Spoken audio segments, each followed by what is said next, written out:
Hello friends, जय हिंद। आज हम लोग इस वीडियो में आने वाले रीट एग्ज़ाम के लिए सीडीपी के 30 मोस्ट इम्पॉर्टेंट क्वेश्चन की प्रैक्टिस करेंगे, जो रीट लेवल 1 और लेवल 2 दोनों के लिए बेहद ही महत्वपूर्ण है। और संपूर्ण सीडीपी की प्ले लिस्ट बनाई गई है रीट सीडीपी के नाम से। जो लोग इंटरेस्टेड हैं तो पिछले वीडियो भी देख सकते हैं। उसमें से आपको जैसे कि रीट के पिछले पेपर कैसे आए हैं, रीट में किस प्रकार के क्वेश्चन पूछे जाएंगे, जो मतलब प्रैक्टिस सेट वगैरह है, और जो थ्योरी की क्लास भी है वो सभी क्लासें आपको मिल जाएंगी। और अगर आपको वीडियो अच्छा लगे तो चैनल को सब्सक्राइब करें, वीडियो को लाइक करें, कमेंट करें। तो चलिए देखते हैं, पहला प्रश्न यहाँ पे दिया गया है। अब यहाँ पे पहला क्वेश्चन पूछा गया है, शैशव काल की अवधि है। शैशव काल की अवधि होती है जन्म से 2 वर्ष तक। जन्म से 2 वर्ष तक।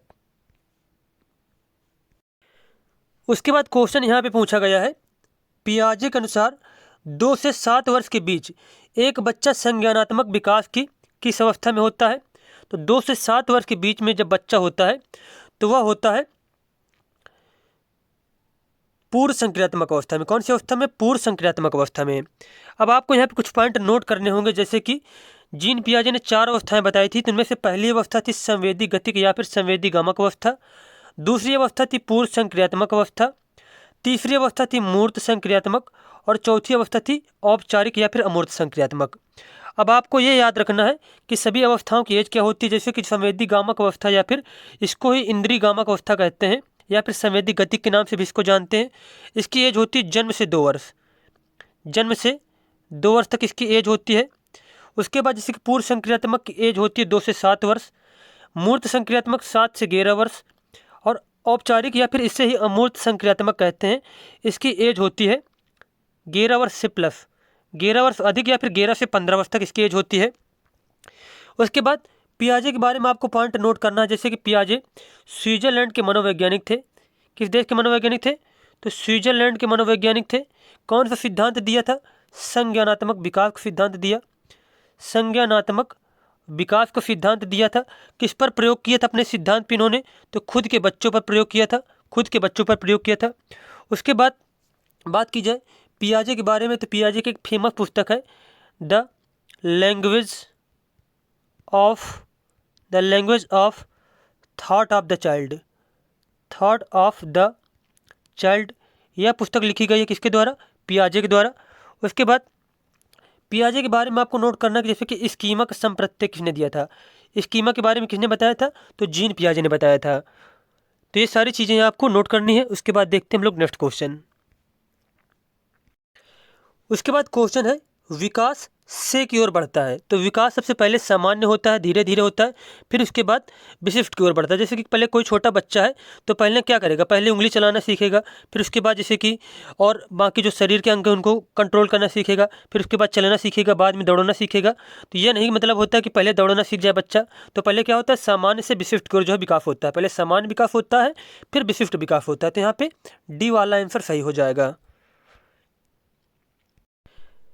अब जैसे कि विकास के बारे में कुछ पॉइंट आपको नोट करना है। जैसे कि विकास के बारे में बहुत से क्वेश्चन यह पूछा जाता है कि विकास कब से प्रारंभ होता है। तो विकास जो है गर्भावस्था से प्रारंभ हो जाता है। गर्भावस्था या फिर प्रसव पूर्व अवस्था से। कौन सी अवस्था से? प्रसव पूर्व अवस्था से विकास जो है स्टार्ट हो जाता है। और विकास कब तक चलता है? तो जब तक प्रत्येक व्यक्ति की मृत्यु नहीं हो जाती है तब तक विकास चलता रहता है। मतलब संपूर्ण जीवन विकास चलता रहता है। और किस सिद्धांत के अनुसार पूछ लिया जाए? तो निरंतरता के सिद्धांत के अनुसार। निरंतरता के सिद्धांत के अनुसार। उसके बाद जैसे कि विकास के बारे में एक क्वेश्चन और आपको नोट करना है कि जैसे कि पूछा जाता है क्वेश्चन कि सबसे पहले बच्चे में किस शरीर का, किस अंग का विकास होता है। तो सबसे पहले विकास होता है सिर का। किसका विकास होता है? सिर का विकास होता है। और एक यह क्रम पूछा जाता है कि बच्चे का विकास सिर से पैर की ओर होता है। कैसे होता है? सिर से पैर की ओर होता है। तो ये कौन से सिद्धांत के अनुसार? तो यह विकास के शिरोपुच्छ सिद्धांत के अनुसार। शिरोपुच्छ सिद्धांत के अनुसार। और इसी को मस्तकाधोमुखी बोलते हैं। क्या बोलते हैं? मस्तकाधोमुखी सिद्धांत के अनुसार जो व्यक्ति का विकास होता है कैसे होता है? सिर से पैर की ओर होता है। तो ये सारे पॉइंट आपको नोट करने हैं। देखते हैं नेक्स्ट क्वेश्चन। अब नेक्स्ट क्वेश्चन यहाँ पे दिया गया है, जब वयस्क सहयोग से सामंजस्य कर लेते हैं तो वे बच्चे के वर्तमान स्तर के प्रदर्शन को संभावित क्षमता के स्तर के प्रदर्शन की तरफ प्रगति क्रम को सुगम बनाते हैं। इसे क्या कहा जाता है? तो इसे कहा जाता है सहयोग देना। क्या कहते हैं इसको? सहयोग देना कहते हैं। अब यहाँ पे कुछ पॉइंट और नोट करने हैं आपको, जैसे कि पाड़, पाड़ के बारे में, या फिर ढांचा, पाड़ ढांचा, या फिर मचान का संप्रत्यय किसने दिया था? तो ये दिया था वाइगोत्स्की ने। किसने दिया था? वाइगोत्स्की ने दिया था। या फिर ZPD, zone of proximal development का जो है संप्रत्यय किसने दिया था? तो इसका भी आंसर हो जाएगा वाइगोत्स्की ने। वाइगोत्स्की किस देश के मनोवैज्ञानिक थे? तो रूस के। किस देश के थे? रूस के थे। उसके बाद नेक्स्ट क्वेश्चन हमारा है, नवीन जानकारी को शामिल करने के लिए वर्तमान स्कीमा या फिर अवधारणा में बदलाव की जो प्रक्रिया होती है उसे क्या कहते हैं? उसे कहा जाता है समायोजन। क्या कहते हैं? समायोजन कहते हैं। जैसे कि आपने कोई जानकारी क्या की, ठीक है, आपने कोई जानकारी कलेक्ट की, जैसे कि वर्तमान जानकारी कोई है, वर्तमान जानकारी कोई है आपके पास, और उसमें क्या किया, नवीन जानकारी को शामिल करने के लिए अपनी जो पुरानी जानकारी थी उसमें संशोधन कर दिया। जैसे कि आपने जीन पियाजे का सिद्धांत कहीं पे पढ़ा था, ठीक है, उसके बाद दूसरी जगह आपने जीन पियाजे का सिद्धांत पढ़ा तो कुछ नई चीज़ें जो है शामिल कर लिया आपने अपने जो है पुराने सिद्धांत में, कि ये भी चीज़ें जीन पियाजे के सिद्धांत में होती हैं। तो पुराने जो चीज़ें थी उसमें क्या किया आपने संशोधन कर लिया। तो इस प्रक्रिया को क्या कहते हैं? इस प्रक्रिया को कहा जाता है समायोजन। क्या कहते हैं? समायोजन कहा जाता है। और ये समायोजन या फिर आत्मसातकरण या फिर अनुकूलन, ये सभी के बारे में किसने बताया था? तो पियाजे ने, जीन पियाजे ने बताया था। उसके बाद यहाँ पे बताया गया कि अहम केंद्रिता क्या होता है। तो अहम केंद्रिता का गुण पाया जाता है बच्चों में शैशव अवस्था में। शैशव अवस्था में, कौन सी अवस्था में? शैशव अवस्था में। इस अवस्था में क्या होता है, बच्चे जो होते हैं खुद के विचारों और दूसरे के विचारों में जो है डिफरेंट नहीं कर पाते हैं। जैसे कि समझते हैं कि जैसे हम खुश होते हैं उसी प्रकार हमारे मम्मी पापा प्रसन्न होंगे। जैसे कि कोई बच्चा रो रहा है, उसको चॉकलेट दे दी जाए तो क्या होता है, खुश हो जाएगा, रोना बंद कर देगा। तो ऐसे ही बच्चा सोचता है कि अगर हमारे पिताजी या फिर मम्मी पापा कोई भी डिस्टर्ब है, कुछ परेशानी है, अगर वो रोने लगे तो उनको अगर चॉकलेट दे दी जाएगी तो वो भी खुश हो जाएंगे। तो ये क्या, ये एक होता है अहम केंद्रिता का गुण। उसके बाद क्वेश्चन यहाँ पे दिया गया है, मध्य बाल्यावस्था में भाषा के बजाय अधिक है। तो मध्य बाल्यावस्था में जो भाषा होती है सामाजिकृत के बजाय अहम केंद्रित होती है। कैसी होती है? अहम केंद्रित होती है। अगला प्रश्न है, बाल केंद्रित शिक्षा में शामिल है। बाल केंद्रित शिक्षा में यहाँ पे क्या शामिल होगा? तो इसका आंसर हो जाएगा बच्चों के लिए हस्तपरक गतिविधियाँ। बच्चों के लिए हस्तपरक गतिविधियाँ मतलब बच्चे के यहाँ चीज़ें करके सीखें। अगला क्वेश्चन दिया गया है, कक्षा अध्यापक ने राघव को अपनी कक्षा में अपने कीबोर्ड पर स्वयं द्वारा तैयार किया गया मधुर संगीत बजाते हुए देखा। कक्षा अध्यापक ने विचार किया कि राघव में बुद्धि उच्च स्तरीय थी, मतलब किस प्रकार की बुद्धि राघव में उच्च स्तरीय थी? तो इसका आंसर हो जाएगा संगीतमय बुद्धि। कौन सी बुद्धि? संगीतमय बुद्धि। अब बात की जाए यहाँ पे जो संगीत में बुद्धि या फिर भाषाई, स्थानिक या फिर शारीरिक गतिबोधक बुद्धि है, तो इन सभी बुद्धियों के बारे में बताया था हार्वर्ड गार्डनर ने। किसने बताया था? हार्वर्ड गार्डनर ने बताया था। और इन्होंने कुल मुख्य रूप से 8 प्रकार की बुद्धि बताई थी। और हार्वर्ड गार्डनर ने जो 2 कथन दिए थे बहुत ज़्यादा इंपॉर्टेंट कथन है। जैसे कि हार्वर्ड गार्डनर ने कहा था कि जो है बुद्धि का स्वरूप एकांकीन होकर कैसा होता है? बहुप्रकारी होता है, बहुप्रकारी होता है। उसके बाद दूसरा कथन यह दिया था, हार्वर्ड गार्डनर ने कहा था कि जैसे कि किसी व्यक्ति के मस्तिष्क में चोट लग जा रही है तो उससे जो है एक ही प्रकार की बुद्धि प्रभावित होती है, ना कि संपूर्ण मस्तिष्क में जो बुद्धियां हैं वो प्रभावित होंगी। तो ये पॉइंट आपको नोट रखना है, ये सारे पॉइंट आपको याद रखना है कि जैसे कि किसी मस्तिष्क में एक पार्ट में जो है कोई जैसे कि परेशानी आ रही, कोई दिक्कत हो रही है, तो इसका मतलब ये नहीं कि संपूर्ण जो है बुद्धियाँ उससे प्रभावित होंगी। उससे एक ही प्रकार की बुद्धि या फिर जो बुद्धि उससे संबंधित होगी वही प्रभावित होगी। यह कहा था हार्वर्ड गार्डनर ने। अगला क्वेश्चन यहाँ पर दिया गया है, जब एक शिक्षक यह समझता है कि स्वाभाविक रूप से लड़के गणित में लड़कियों से अच्छे होते हैं, यह दर्शाता है कि अध्यापक क्या है? लिंग जेंडर पक्षपाती। क्या है? लिंग जेंडर पक्षपाती है। उसके बाद अगला प्रश्न यहाँ पर दिया गया है, समावेशी शिक्षा मानती है कि हमें के अनुरूप बदलना चाहिए। तो व्यवस्था जो है उसको बच्चे के अनुरूप बदलना चाहिए। समावेशी शिक्षा के अनुसार जो व्यवस्था है वो बच्चे के अनुरूप होनी चाहिए। तो यहाँ पे ए वाला ऑप्शन हमारा बिल्कुल सही दिया गया है। उसके बाद अगला प्रश्न यहाँ पे है, सीखना एक सार्वभौमिक प्रक्रिया है जो समस्त प्राणियों में पाई जाती है। किसमें पाई जाती है? समस्त प्राणियों में पाई जाती है। शिक्षा मनोविज्ञान का अध्ययन क्षेत्र है। बालक का परिवार में समायोजन, बालक का सहपाठियों के साथ खेलना, बालक के गृहकार्य का अध्ययन या फिर व्यक्तिगत विभिन्नताएं। तो इसका आंसर हो जाएगा व्यक्तिगत विभिन्नताएं, व्यक्तिगत विभिन्नताएं। उसके बाद क्वेश्चन यहाँ पे है, केस स्टडी विधि का मुख्यतः प्रयुक्त होती है, मतलब केस स्टडी विधि जो है मुख्यतः किस लिए प्रयुक्त होती है, तो वैयक्तिक अध्ययन हेतु, वैयक्तिक अध्ययन के हेतु। अगला क्वेश्चन यहाँ पे दिया गया है, अचेतन मन का अध्ययन किया जाता है। अचेतन मन का अध्ययन किया जाता है मनोविश्लेषणात्मक विधियों में, मनोविश्लेषणात्मक विधियों में। और मनोविश्लेषणात्मक सिद्धांत जो है दिया गया था सिगमंड फ्राइड के द्वारा। किसके द्वारा? सिगमंड फ्राइड के द्वारा दिया गया, सिगमंड फ्राइड के द्वारा। अगला क्वेश्चन है, पढ़ाते समय चित्र दिखाने में सबसे अधिक महत्वपूर्ण लाभ कौन सा है?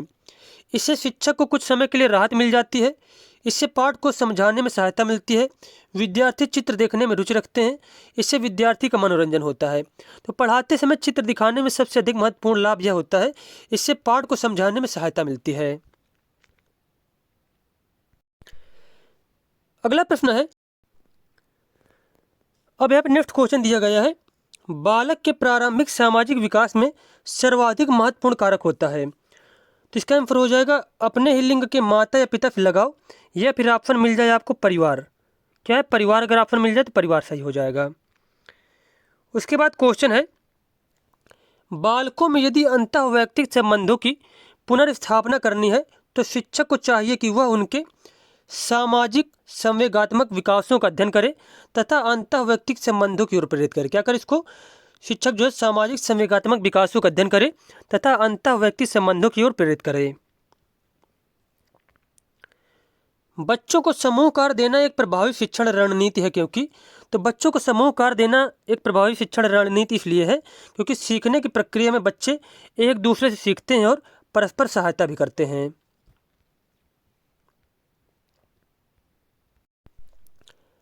शब्दों को वाक्यों में क्रमानुसार लगाने के नियमों को क्या कहा जाता है? शब्दों को वाक्यों में क्रमानुसार लगाने के नियमों को कहते हैं वाक्य विन्यास। क्या कहते हैं? वाक्य विन्यास। निम्न में से कौन सा बाल विकास का एक सिद्धांत नहीं है?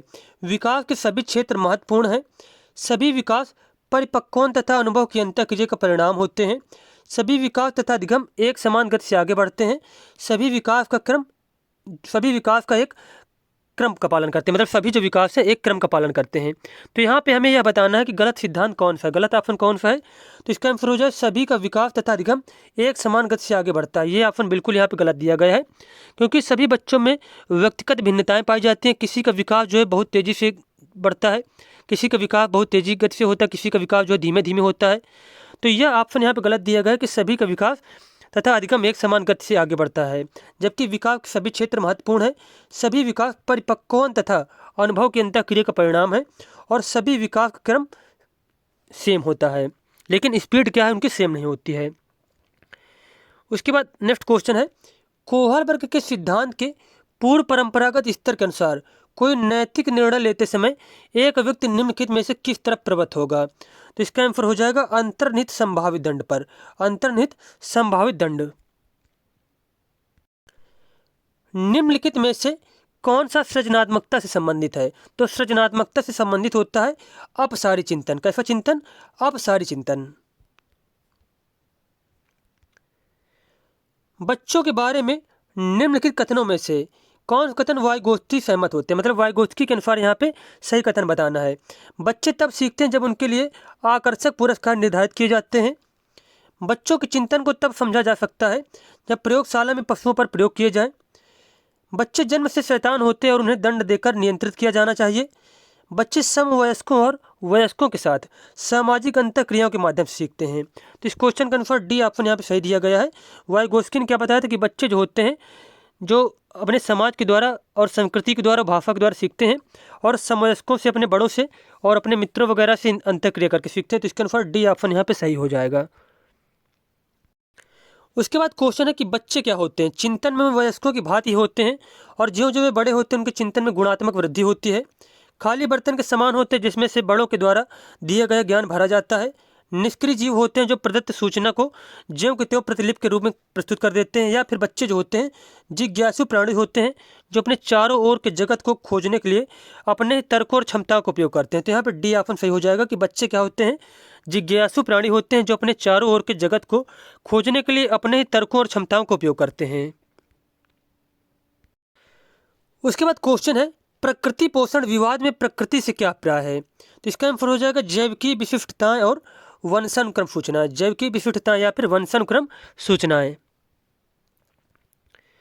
अगला क्वेश्चन है बच्चे किस प्रकार से सीखते हैं, नीचे दिए गए कथनों में से कौन से इस प्रश्न के विषय में सही नहीं है। बच्चे तब सीखते हैं जब वे संज्ञानात्मक रूप से तैयार होते हैं। बच्चे अनेकों प्रकार से सीखते हैं। बच्चे सीखते हैं क्योंकि वे स्वाभाविक रूप से प्रेरित होते हैं। बच्चे केवल कक्षा में सीखते हैं। तो यहाँ पे डी वाला ऑप्शन गलत दिया गया है कि बच्चे केवल कक्षा में सीखते हैं। ये ऑप्शन यहाँ पे बिल्कुल ही गलत दिया गया है। बच्चे कई प्रकार से सीखते हैं। बच्चे अपने वयस्कों से सीखते हैं, पुस्तकों के द्वारा सीखते हैं, स्कूल से सीखते हैं, परिवार से सीखते हैं। तो ये ऑप्शन यहाँ पे गलत दिया गया है।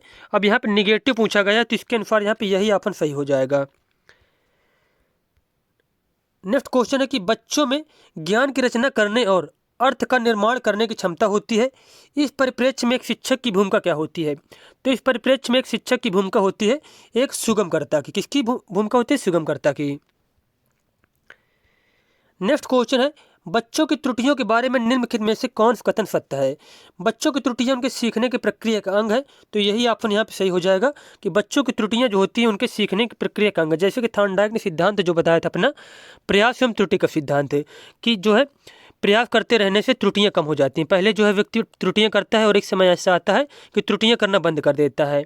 तो त्रुटियां जो होती हैं सीखने का अंग होती हैं और त्रुटियों के माध्यम से एक शिक्षक जो होता है वह बच्चों के विचारों को जान पाता है। तो यहाँ पे ए ऑप्शन ही बिल्कुल सही दिया गया है। अगला क्वेश्चन यहाँ पे दिया गया है बालक की अभिवृद्धि संबंध में निम्न कथनों पर विचार कीजिए। अभिवृद्धि का मापन परिमाणात्मक होता है। अभिवृद्धि शारीरिक अंगों की ओर होती है। अभिवृद्धि व्यवहार को प्रभावित करती है। अभिवृद्धि का प्रत्यक्ष रूप से मापन नहीं किया जा सकता है। तो यहाँ पे पूछा गया कौन कौन से कथन सही हैं। तो यहाँ पे वृद्धि के बारे में जो जो सही कथन बताए गए जैसे कि अभिवृद्धि का मापन परिमाणात्मक होता है, सही है। अभिवृद्धि शारीरिक अंगों की ओर होती है, भी सही है। अभिवृद्धि व्यवहार को प्रभावित करती है, भी कथन यहाँ पे सही दिया गया है। अभिवृद्धि का प्रत्यक्ष रूप से मापन नहीं किया जा सकता, यह ऑप्शन गलत है क्योंकि वृद्धि जो होती है उसका मापन किया जा सकता है। तो इसके अनुसार ए बी सी कथन यहाँ पे सही हो जाएंगे। उसके बाद क्वेश्चन दिया गया है शिशु काल को अपीली काल किसने कहा है। शिशु काल को अपीली काल कहा गया था हरलॉक के द्वारा। किसके द्वारा, हरलॉक के द्वारा।